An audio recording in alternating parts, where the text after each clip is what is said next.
Going on, guys? It's your boy KC Fowler, one half of the Fowlers podcast, host of the Melanin Warriors podcast, bringing you yet another Melanin Warrior. We're going with our Native American brothers this time, guys. We're talking about Sitting Bull.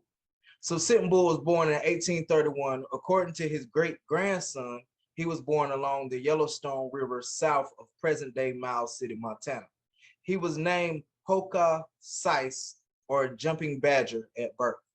He received the nickname Hunkasine, if I'm pronouncing that right. My Native American brothers, sisters, y'all correct me if I'm wrong. He was named that because of his careful and unhurried nature. At the age of 14, he joined a group of Lakota warriors in a raiding party to take from a camp of Crow warriors. He earned praise by riding forward and counting coup on one of the Crow warriors. Now, what counting coup was simply he won against his enemies through intimidating them or getting them to admit defeat without even killing them, which is a real big thing at that time, because he could have just easily killed them, took it over and everything like that. A feast was held in his honor where his father gave him the name Thagnaka Lataki, which meant buffalo who set himself to watch over the herd, but it was shortened to Sitting Bull. So after the naming, his father also gifted him with an eagle feather for his hair, a war horse, and a Lakota buffalo shield marking Sitting Bull as a man.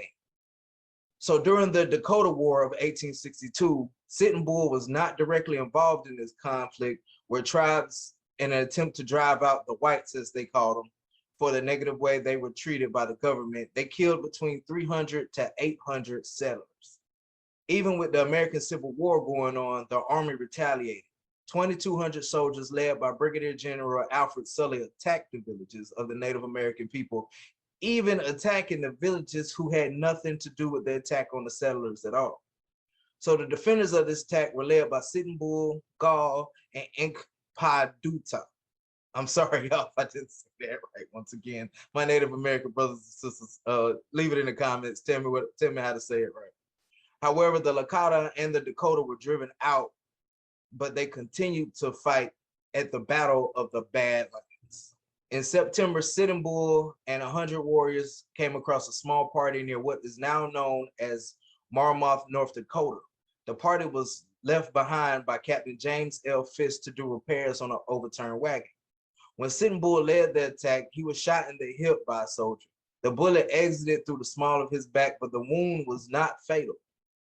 Even wounded, the combined Native American warriors pushed back the small party of Army soldiers. Soon, this would spark the Red Clouds War, where Sitting Bull led several raiding parties in this war.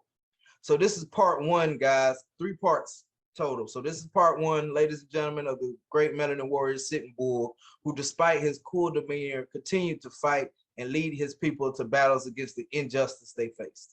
So y'all go ahead and join me next week for part 2 of this amazing Melanin warrior Sitting Bull. And remember, if you don't stand for something, you're going to fall for anything.